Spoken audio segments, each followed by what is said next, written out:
سلام فتوات تقاتلتنا عن لوميكا لارا كرافت توم ريدر زرقستو فيلم أكشن أدفنتشر فيلم إنا خنا أربلكم كتكاتاتولنا خا بخبرين عدم لارا كرافت أبناي قبط أوين مقابر سفران دا تزواورت شقوطان دا حزت فيلمو يجمر ولا حانت زسق أبزي مسللو جزيكا ناب حدا كرسي اندا خدت كلا حاندبت كا أب قدمي أزنبر عندي فرسه حدا روبوت كا أوشتي آتيو نلارا يدقع نبره كام من قد وزيا خا نتي روبوت تكسلو كابتيناتو مدقعت بمهدام دقي ما شقوطات عمر انت خونا جن اتي روبوت أب دحريت زنبره مقابر أفرسه نسا خا نابتي جمد بمتقاس نابل علي توصمو نابت روبوت ጨርቂ ከም ዝወድቕ ገበረት ድሕሪት ሮቦት ዝነበረ ዓንዲ ተውኪሳ ሓረመቶ ምስ ወደቐ ኸኣ ብልዕሊኡ ዘሊላ ነቲ ሮቦት ሰበረቶ ላራ ሽጉጣ ናብ ቦትኡ ኣቐመጠቶ እንተኾነ ግን እቲ ሮቦት ነቲ ዓንዲ ናብ ላዕሊ ደርበዮ ንዓኣ ኸኣ ከጥቅዓ ጀመረ ምስቲ ሮቦት ከዓ ፊት ንፊት ተፋጠጠት ንሱ ኸኣ ተወሰኽቲ በላሕቲ ዝኾኑ የጋር የውፅሞ ንሓድሕዶም ኣብ ዝዋግኡሉ ዝነበሩ ግዜ ኸኣ ላራ ብሓዊ ጌራ ተቃጽሎ ናብ ትሕቲኡ ሸተት ኢላ ብምእታው ከዓ ጥይት ኣዝነበትሉ ንሱ ኸኣ ናብ ታሕቲ የጥቅዓ ነበረ ነቲ ካርኡ ኸኣ ካብ ርእሳ ደፊኣ ኣለየቶ የጋራ ንምርኣይ ከዓ ኣንፈታ ቀየረት ድሓር ርእሱ ብሽጉጥ ጌራ ድሕሪ ምቕጥቃጥ ከም ዘይሰርሕ ብምግባር ገመዱ በተኸቶ ተዓዊታ ኸኣ ናብቲ ቅርሲ ዘለዎ ኣምርሐት ይኹን እምበር እቲ ሮቦት ብድሕሪኣ ሃንደበት መጻ ላራ ኸኣ ጠጠው ክብል ትእዝዞሞ ንሱ ኸኣ ዝተባህሎ ይገብር እቲ ኮምፒተር ከዓ ይኽፈት ንሳ ኸኣ ፕሮግራሙ ካብ ቅትለት ናብ ፓርቲ ክትቅይሮ ከኣለት ነቲ ሮቦት ከዓ ካብቲ ናይ መሰልጠኒ ክፍሊ እንዳጎተተቶ ክትከይድ ከላ ይደርፈላ ነበረ ናይ ቴክኒክ ሓጋዚኣ ዝኾነ ብራስካ ኣብቲ ሮቦት ዝፈጸመቶ መጥቃዕቲ ርእዩ ሓሪቑ ነበረ እንተኾነ ግን ንዓኣ ቅድሚ ምቕታሉ ፕሮግራም ብዘይ ምድላው ወቐሰቶ ብራስካ እቲ ስልጠና ብዝበለጸ ፈታኒ ንምግባር ከምኡ ከም ዝገበረ ምኽንያት ኣቕረበ ንሳ ኸኣ ንምንታይ ከም ዘባላሸወቶ ነብሳ ንምክልኻል ምዃኑ ነገረቶ ላራ ኸኣ ካብ መሕፀቢ ነብሲ ምስ ወፀት ዘዕበያ ሂላሪ ዝበሃል ክዳንን ጫማን ኣዳለወላ ንሳ ግን ሸለል በለቶ ሽዑ ላራ ኣብ ቅድሚኡ ጌራቶ ዝነበረት ሽጎማነ ኣውፅኣ ሂላሪ ከዓ ሓንቲ ጓል ስነስርዓት ዘለዋ ክትከውን ከም ዘለዋ ይነግራ ንሳ ግን ትላገጽ ነበረት እዚ ከምዚ ኢሉ ከሎ ኣብ ውሽጢ ቬኑስ ኢሉሚናቲ ነቶም ፕላኔት መስመር ዝሰርሕሉ ግዜ ይዘራረቡ ነበሩ እንተኾነ ግን መፍትሑ ክረኽቦ ኣይከኣሉን ማንፍሪድ ፖል ጉጅሉኡ ዘተሓሳሰቦም ሓደ ጥንታዊ ናይ ኮስሞሎጂ ሞዴል እዮም ወላ እኳ መልሱ ንግዚኡ ከም ዘይረኽቦ የረጋግጹ ናይቶም ኢሉሚናቲ መራሕቲ ናይቲ ስሉስ ኩርናዕ ግን ክልተ ፍርቂ ንምውፃእ ሓደ ሰሙን ጥራይ ከም ዘለዎም ይገልጽ እንተ ዘይኮይኑ ቀፂሉ ዝመጽእ ናይ ፕላኔት ሪጋ ድሕሪ 5000 ዓመት እዩ ዝፍጠር ይብል ናብ ደገ ምስ ወጹ ከዓ ፖል ነቲ ሓጋዚኡ ፒምስ ድሉ ከም ዝኾነ ነገሮ ንጽባሒቱ ሂላሪ ንላራ ሓድሽ ጃህራ ይነግራ እንተኾነ ግን መዓልቱ ኣቦኣ ዝጠፍኣሉ ዓመት ስለ ዝኾነ ብሓዘን ትዝክሮ ነበረት ኣብትን ሪቻርድ ዝተዳለወል ሓወልቲ ኮይና ላራ ነቦኣ ከተዕልሎ ትርአ ላራ እቶም ፕላኔታት መስርዕ ክሰርሑ ብማይክሮስኮፕ እንዳረኣየት ከላ ኣቦኣ ነዚ ክርኢ ደሊ ከም ዝነበረ ትዝክር ሽዑ ምሸት ላራ ኣቦኣ ናይ ጅቡኡ ሰዓት ምስ ናይ መዋቲት ኣዲኣ ስእሊ ገይሩ ክህባ ዘከረት ሪቻርድ ናይ ፕላኔት ኣሰራርዓ ከም ዝመሃራ ዝኾነ ነገር ክትረክብ ከም ዘለዋ ክነግራ ትዝክር ንሳ ቅድሚ ካብ ድቃሳ ምብርባራ ብሕልማ ናይ ዕንጨይቲ መንደቕ ይረኣያ ሰንቢዳ ከዓ ካራ ሒዛ ትትስእ ካብቲ መንበሪ ገዝኣ ከዓ መንደቕ ትደሊ ነበረት ኣብ ትሕቲ ስካላ ዝንቀሳቐስ ድምፂ ምስ ሰምዐት ኣብ ውሽጢ ዘሎ ነገር ንምርካብ ነቲ መንደቕ ኣፍረሰቶ ምስ ከፈተቶ ከዓ ኣብ ውሽጡ ሓደ ኣረጊት ሰዓት ረኸበት ላራ ከዓ ንዕኡ ንምምርማር ነቲ ሰዓት ንብሪስ ኣርኣየቶ ብሪስ ከዓ በቲ ጉዳይ ብዙሕ ኣይተደነቕን እንተኾነ ግን ላራ ፕላኔታት ድሕሪ ምእካቦም ምዛር ከም ዝጀመረ ኣጥቢቓ ትነግሮ ናይቲ ሰዓት ስርሑ ንምፍታሽ ከዓ ካሜራ ናብ ውሽጢ የእተወ ሽዑ ካብቲ መቆጻጸሪ ሓደ ነገር ኣስተውዓለት ዘይተለመደ ምልክት ከዓ ረኸበት ስለዚ ከዓ ብራይስ ብጥንቃቄ ክኸፍቶ ጀመረ ላራ ግን ትዕግስቲ ስለ ዘይብላ ነቲ ሰዓት ብሞደሻ ጌራ ሰባበረቶ ኣብ ውሽጡ ከዓ ካልእ ሰዓት ተረኽበ ላራ ከዓ ዝኦልሲ ኣይ እዩ ትብሎ ላራ ምስ ናይ ቀደም ዓርክቦኣ ዊልሰን ምስ ዝበሃል ሰብ ናብ ሓደ ጨረታ ትኸይድ ናብቲ ኦፊስ ቅድሚ ምኻዶም ግን ኣሌክስ ዊስት ንላራ ሰላም ይብላ ኣሌክስ ንላራ ኣርኪኦሎጂስት እንከሎ ናይ ስእሊ ጋዜጠኛ እየ ኢሉ ስለ ዝቐረባ ስርሑ ከም ትፈልጦ ነገረቶ ኣሌክስ ምስኣ ምቕራብ እኳ እንተፈተነ ላራ ኣብ መጀመርያ ናትኪ ኣይኮነን ኢሉ ዝተኻትዓ ናይ ጸሎት መጽሓፍ ከም ሰረቓ ኣዘከረቶ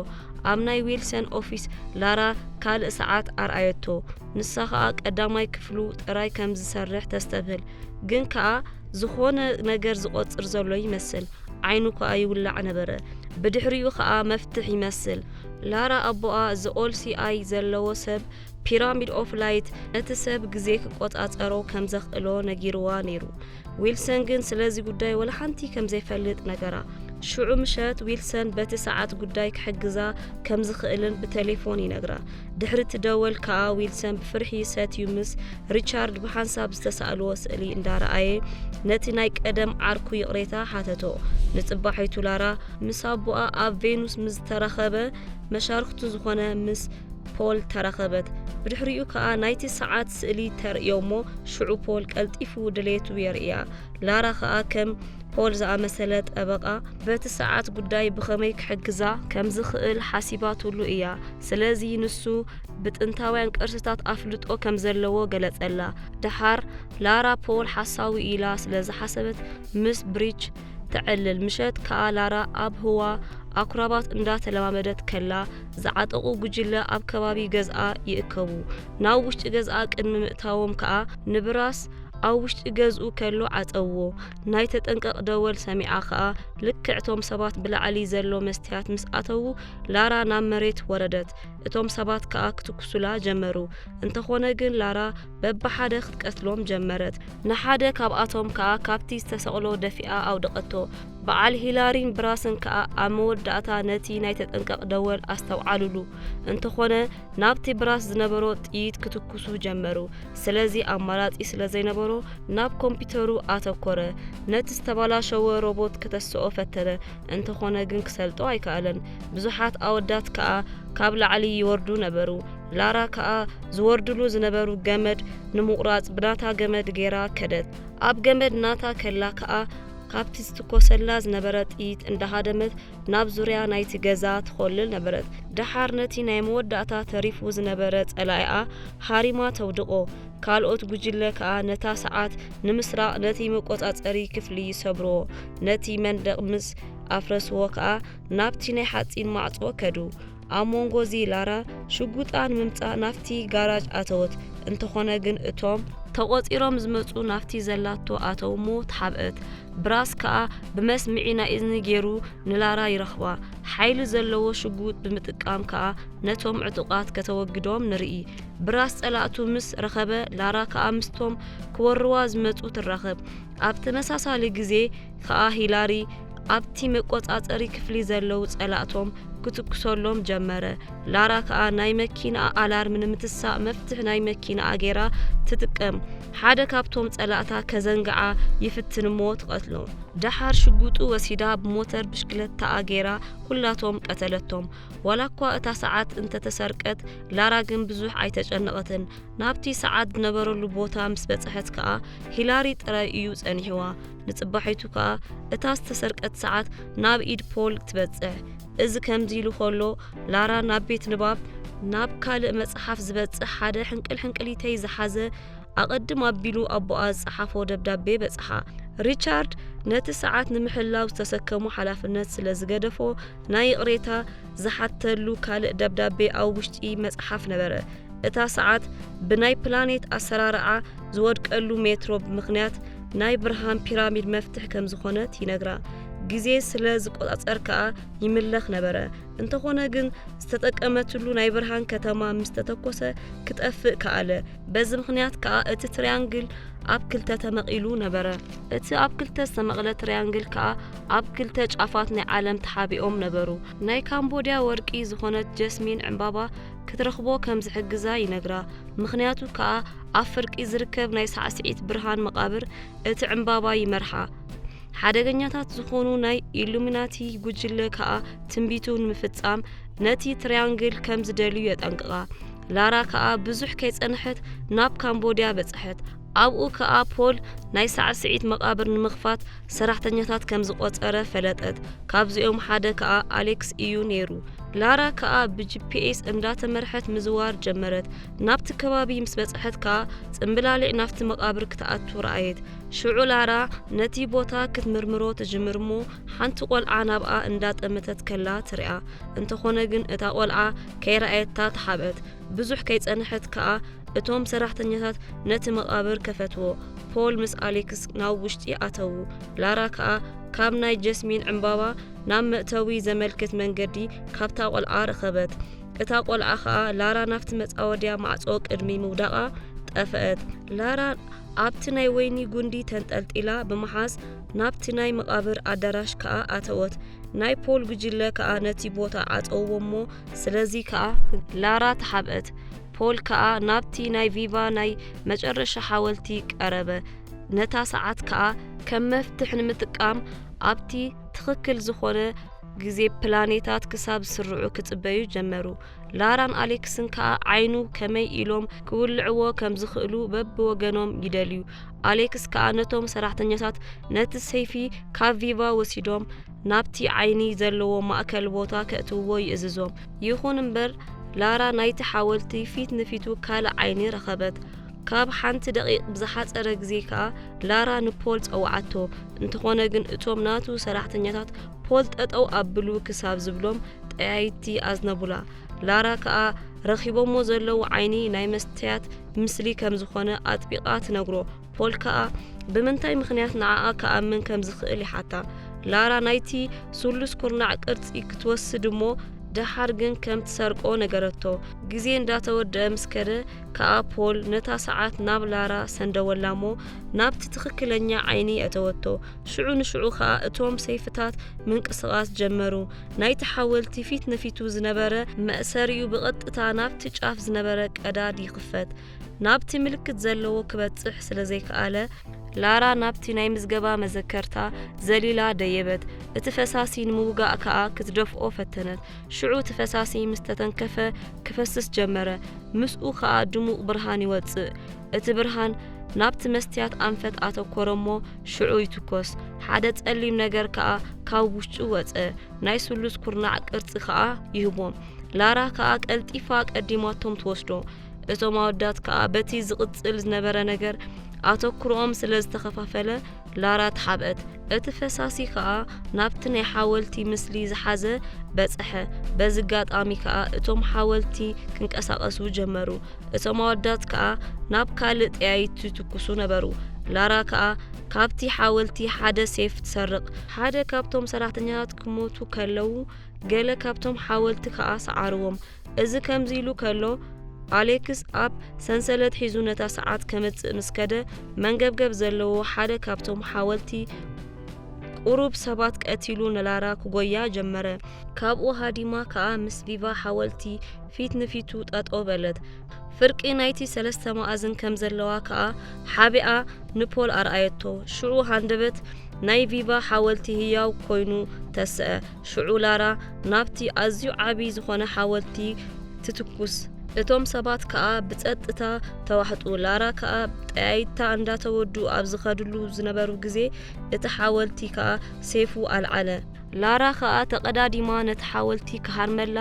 ነቲ ዝንቀሳቐስ ዝነበረ መንደቕ ናብኡ ሃረመቶ። ሽዑ ላራ እቲ መንገብገብ ዘለዎ ሓወልቲ ከዓ ክጎያ ስለ ዝጀመረ ተሃድም ነበረት። ልክዕ ናብ ደገ ምስ ዘለለት ከዓ ንሱ ከዓ ተኸቲልዋ ወፀ። እንተኾነ ግን ኣብቲ መቓብር ምስ ወፀ ፋሕፋሕ ኢሉ ወደቐ። ናይ ፖል ጉጅለ ከዓ ላራ ብሂወት ከም ዘላ ረኣዩ። ስለዚ እንዳጎየየት ከላ ከዓ ይትኩስላ ነበሩ። ኣሌክስ ምስ ረኸባ ከዓ ላራ ናብ ገምገም በፂሓ ነበረት። ሽጉጥ ከዓ ናብኣ ገጹ ምስ ኣቕንዓላ ላራ ከዓ ፈገግ ኢላ እንዳራእየቶ ናብቲ ጸድፊ ዘለለት። ብዙሕ ከይጸንሐት ከዓ ናብቲ ናይ ውዳ ገዳም በጽሐት። ሽዑ ብዛዕባ እታ ሰዓት ክትሓትት ኢላ ናብ ፖል ደወለት። ፖል ከዓ ብሓንሳብ ንምስራሕ ሓሳብ ኣቕረበላ። ሽዑ ኣብ ቬኑስ ውሽጢ ዓደማ። ብድሕሪኡ ላራ ዝበጽሓቶ ነገር ናብ ብሪጅ ደው ኢላ ኣብ ቬኑስ ውሽጢ ከም ዝቆፀራ ነገረቶ ድሓር ሓደ ፈላሲ እቲ ስሉስ ኩርናዕ ንዓለም ሓደገኛ ምዃኑ ነገራ እንተኾነ ግን ምስኣ እንተሃልዩ ግን ዘተኣማመን ከም ዝኾነ ይነግራ ብድሕሪኡ ሻሂ ይህባ ሽዑ ነቲ ሻሂ ምስ ሰተየቶ ብቕልጡፍ ቁስላ ይሓዌላ ንጽባሒቱ ከኣ ፖል ምስ ላራ ብናይ ኢሉሚናቲ ስርዓት መሰረት ኣብ ቬኑስ ውሽጢ ተራኸቡ ድሓር ንሱ ኢሉሚናቲ ከም ዝኾነ ገመተት ፖል ከኣ ክትሰርሖን ከተገጣጥሞን ኢሉ ሃባ እንተኾነ ግን ላራ ከም መራሒ ኮይኑ መን ቅድሚት ከም ዝተቐመጠ እንዳላገጸ ተሓተተቶ ካብቶም ናይ መራሕቲ ወንበር ከኣ ሓደ ኣብ ማእከል ዝነበረ ኮፍ በለት ፖል ከኣ ብየማናይ ወገን ኮፍ በለ ብድሕሪኡ ኣቦኣ ኮፍ ዝበለሉ ቦታ ከም ዝነበረ ነገራ ሪቻርድ ከኣ ኣማኻሪኡ ከም ዝነበረ ነገራ ላራ ከኣ ኣቦኣ ኢሉሚናቲ ከም ዘይኮነ እንዳነገረት ሓተተቶ ፖል ግን ሪቻርድ ኣቦኣ ብዙሕ ምስጢር ከም ዝሓበኣ ይነግራ ድሓር ነቲ ስሉስ ኩርናዕ ብምጥቃም ናይ ኣቦኣ ሞት ንድሕሪት ክትመልስ ከም ትኽእልን ነገራ እንተኾነ ግን እቲ ስሉስ ኩርናዕ ሓንሳብ እንተረኺብዎ ክቐትላ ከም ዝኾነ ተረዲእዋ ነበረ ፖል ከኣ ሕጂ እውን እንተኾነ ንዓ ምቕታል ቀሊል ከም ዝኾነ እንዳተላገጸ ኣብ ኢዱ ካራ ኣርኣያ ላራ ከኣ ወላ ሓንቲ ከይፈርሐት ሕቑኣ ሂባቶ ከደት ፖል ከኣ ካራ ናፍቲ መሰውኢ ተኸሎ ድሓር ኣሌክስ ነፍሱ እንዳተሓጸበ ከሎ ናብቲ ገዝኡ ሰብ ዝኣተዎ ኮይኑ ስለ ዝተሰምዖ ቀልጢፉ ሽጉጡ ሒዙ ማዕጾ ከፈቶ ኣብቲ ኣፍ ደገ ከኣ ናይ ገዛ ሰራሕተኛ ነበረት ንሳ ከኣ ብስምባደ ኣብ ኢዳ ዝነበረ ሽጎማነ ሃበቶ ናብ ውሽጢ ምስ ተመልሰ ከኣ ላራ ብድሕሪኡ ኣብ ጠረጴዛ ኮፍ ኢላ ኣብቲ ናይ መሕጸቢ ክፍሉ ዝነበረ መስትያት ከኣ ከዳዕ ዝብል ጽሑፍ ገደፈተሉ ቅድሚ ምኻዳ ከኣ ደጊሙ ከይከድዓ ኣጠንቀቐቶ ንጽባሒቱ ከኣ ናይቶም ኢሉሚናቲ መራሒ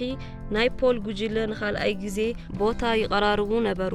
ላራ መጸት እሞ ናይቲ ስሉስ ኩርናዕ ቁራጽ ኣብ ደረቱ ኣቐመጠትሉ ነቲ ሳጹን ከኣ ዓጸዎ ናብ ሳይቤርያ ክበሩ ከለዉ ከኣ ብሪስ ይሕወሶም እሞ ንስተረፈ መንገዶም ዝጥቀሙሉ ሸተት እንዳበሉ ዝወስዱ ኣኽላባት ንምክራይ ናብቲ ቀረባ ዝነበረ ገዛውቲ ይዕረፉ ኣብዚ ግዜ እዚ ሓንቲ ናይቲ ገዛውቲ ቆልዓ ንላራ ካልኣይ ግዜ ንምርኣይ ኩሉ ነገር ኣብ ሓደጋ ከይተውድቆ ኣጠንቀቐታ ሃንደበት ከኣ እቶም ኣኽላባት ክነብሑ ጀመሩ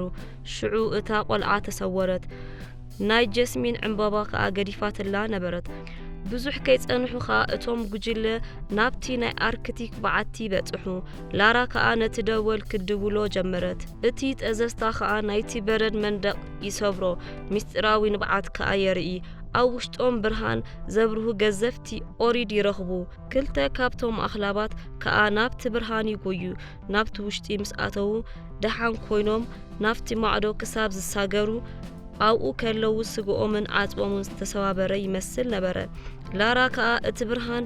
ግዜ ዝተሓዋወሶ ኣውሎ ንፋስ ምዃኑ ገለጸት ፒምን ብራይስን ከኣ ናይ ፀሓይ ግርደት እንዳረኣዩ ኣብ ደገ ይጽበዩ እቲ መራሒ ዓይኒ ንምርካብ ከኣ ነቶም ሰባት የቀላጥፎም ነበረ ግርደቱ ድሕሪ ምጅማሩ ከኣ ፕላኔታት ክንቀሳቐሱ ጀመሩ ኣሌክስ ከኣ ዓይኑ ኣብ ፀሓይ ውሽጢ ከም ዘሎ ብምሕሳብ ናብ ልዕሊኡ ክድይብ ጀመረ ላራ ከኣ ትድይብ ነበረት እቲ ኩነታት ፍጥነት ምስ ወሰኸ ከኣ ሓደ ሰብ ካብ ላዕሊ ተደፊኡ ይወድቕ ካብ ፀሓይ ንታሕቲ ዘሎ ኣሳእል ብምርኣይ ላራ ንኣሌክስ እቲ ሰዓት ሓተተቶ